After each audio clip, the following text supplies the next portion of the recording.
So I'm just with Adam. Adam looks after our main website, and Adam kind of joined us right in the beginning and explained kind of like the importance of SEO. So Adam, first of all, do you want to introduce yourself? Hi everyone, I'm Adam Pritchard, so I run a company called ShopIt. I've got probably 15 years of experience in digital marketing and such like, which is what I've been helping the team at Pride Road with over the last few years. So. Great.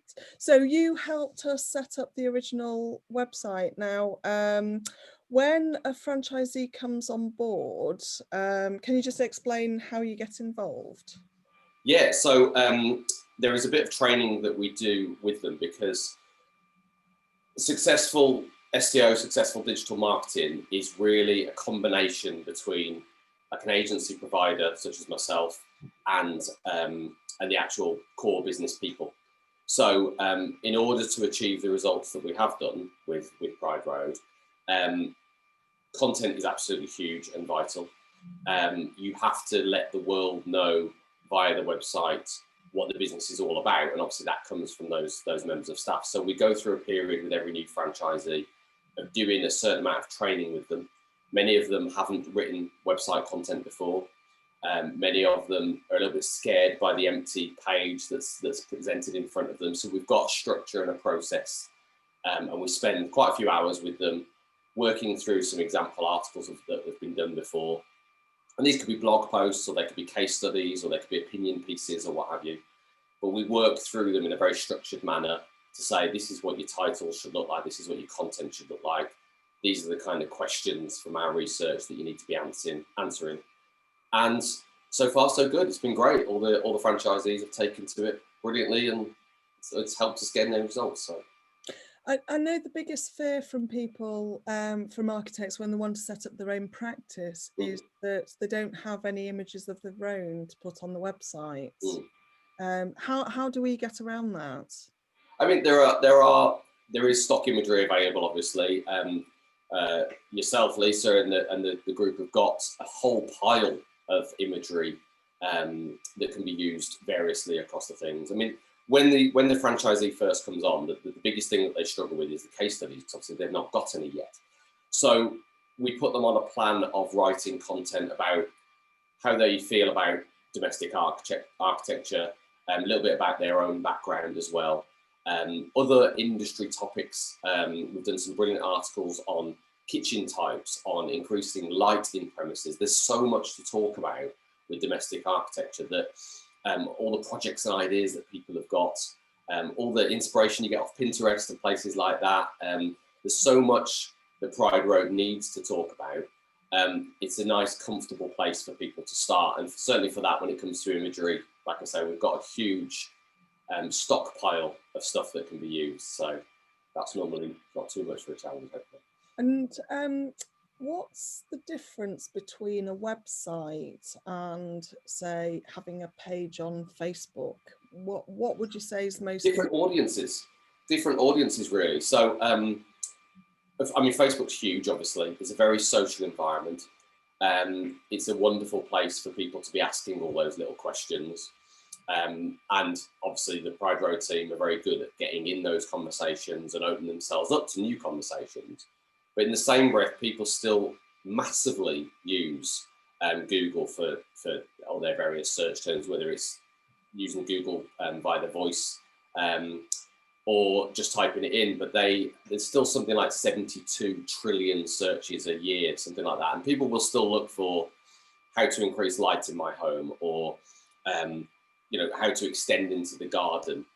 All these different questions that they have that are probably a bit more formulaic, a bit more structured questions that they'll ask Google, and that's where we need the website to appear well. Then when they're actually looking for the service provider as well, they will normally go to Google because they know that they're going to see 10, 20, 30 companies that can provide the services. Facebook's less of an environment for that. Facebook's normally around reading a bit of interesting conversation, being inspired with a new idea to get them into that initial sales funnel, before they then start seriously thinking about it and start going to different places like Google to do their research. So Facebook has a very important position to inspire the ideas and get people thinking about it. Okay, so what is SEO? Because if you're setting up a new practice, you just get thrown all these new terms that you don't necessarily know about. So what is SEO? So SEO in its simplest form is making sure that you rank as high on Google as possible for terms that relate to your business. Google's very particular about making those results that come up on search engines as relevant as possible. So if someone wanted, if we wanted to try and target Architect Manchester, how would we go about it?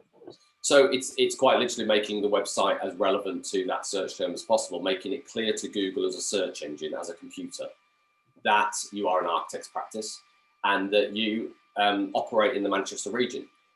We've done that successfully for that term, Architect Manchester. We've done it successfully for places like Blackburn as well, and Bournemouth have taken on the new franchisee as well. There are regional targeting that we do for that. But then you've got to look at the variations of that. So people will look for residential architect Manchester, or they will look for local architect Manchester, or they will look for, do I need planning permission for my property? And because of the locality of Pride Road, the locality of the user, if they're based in Manchester, Google always tries to return results that are local to the region as well. So it's all about understanding what Google demands. And if I can compare that to Facebook's a very different scenario. It's all about engagement. It's all about attracting a group of people who like your content, who share your content, who follow your page. So it's a bit more like networking, where you have to turn up with your content, with your ideas, and actually talk to people on Facebook and put that content out in front of them and have other people share that content for you. So it can be harder work. Obviously, there's advertising that you can do that's very targeted on both platforms, but Google is really, it's less about your engagement, less about how many people click your website already, and more about how intrinsically good quality your website is from a technical point of view and from a content point of view. Is it possible to cheat with the Google and do Google AdWords? Okay, so there's two questions there really. So Google AdWords is a brilliant way to circumvent the time delay. So when you start a website, when you launch a website, it can take anywhere, depending on what terms you're going for.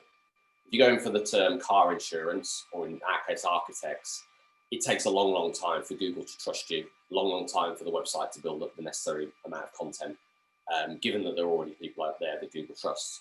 So during that time, and it can take anything from 3 months at the very shortest, sometimes to a couple of years to get there. But once it's done, and it's classed as free traffic, effectively. What AdWords is very good for is circumventing that process and trying to buy that traffic instantly. You could set up a campaign today and be live in front of your target audience by this afternoon, but it might cost you 10, 20, 30, 40, 200, 500 pound a month to do so. I think I've been offered targeting the term Architects Manchester by other agencies, and they've charged like £10,000 or something crazy. Yeah, that is because they know they're putting that price in front of clients like you, because they know how important that term is, that it's searched for every day and you want to be coming up, and it just so happens you're up there already. So but AdWords is a very quick way. So if we're launching into a new territory, for example, if we're going into Hull or Glasgow or St Albans or what have you, we might start off with a bit of AdWords for the short term to try and get the brand out there. There's certainly not meant to be a connection.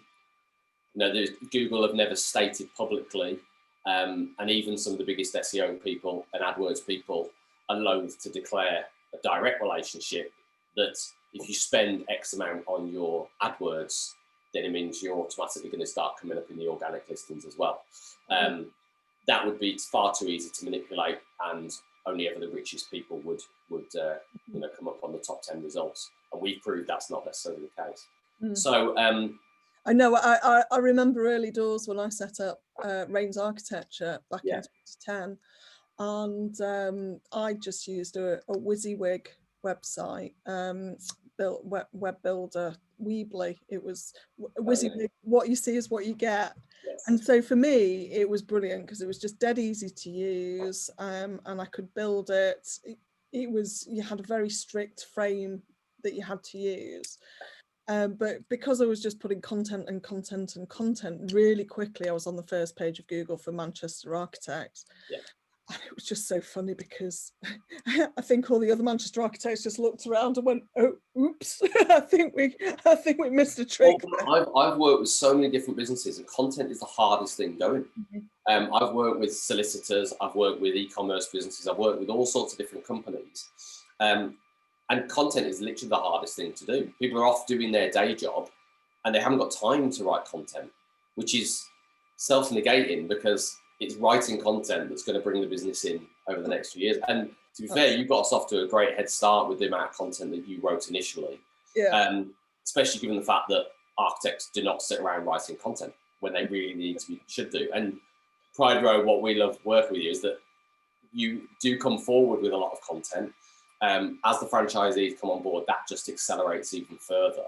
Yeah. And you become the go-to website for Google to put up there. Yeah. Google wants to see that, they want their answers. Do you remember off the top of your head how many pages we've got at the moment? No. On the spot. I want to kind of say 400-ish or 350, 400. I'm not totally sure. It might not be that many. Somebody will check on this, I'm sure. But certainly where it's come from has dramatically increased. I'm still always pushing you guys for more and more as well. I still think there's loads more that we can be writing. But the stuff that we got, I mean, the traffic figures speak for themselves. I mean, in the last 12 months, the organic traffic alone, so ignoring Facebook and AdWords and all the paid stuff, that's gone up something like 80%. So, and that's just from sitting down and writing articles and case studies and opinion pieces on stuff that we sit around and talk about. So get it down on paper and it's going to help us. So once a franchisee has kind of gone through the onboarding process and has written what 10 pieces of content for you, how do you stay involved with them throughout their so content's not the be all end all. It is a huge area of it, but Google needs to technically be able to see the website, and we've done a lot of the work on that in terms of its speed, in terms of its accessibility code-wise, and all the stuff that we wouldn't expect franchisees to get involved in. But then we have to review that content and tune it towards the phrases that people want to be seeing, towards an experience that people want to be seeing. So yesterday I worked on 3 of your case studies that you put forward.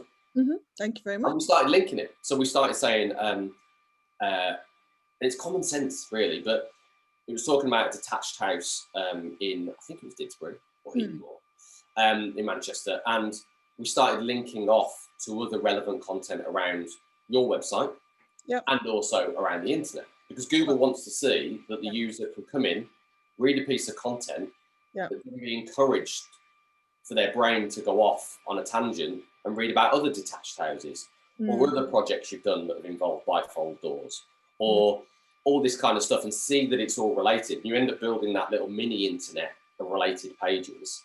But hopefully the end game is that the user doesn't come to your website for a minute, reads an article and leaves, but they come to your website for a minute, read the article, they click a link about another article, they spend 2 minutes reading that one, then they click another article, and they start to see that Pride Road are answering a lot of the questions and thoughts in their mind. And then when they go off and they come back again in 2 weeks' time, they recognize your brand. There's a little cookie dropped as well, technically, to help your website come up as well. They might see an advert, they might see a Facebook post, and they start to trust you because you've answered 3 of their questions that they had on that first visit. And it's all about that, and Google wants to see that. Google wants to see that you are the company that's answering their questions, because then they'll put you forward again. They'll nominate you to answer the next question. That's what it's all about. Brilliant. That's the work that we have to go through. So, cool. So, lastly, if you were an architect who kind of thought, maybe Pride Road's not for me, I'm going to set up my own practice, what advice would you give to them around websites and Google rankings?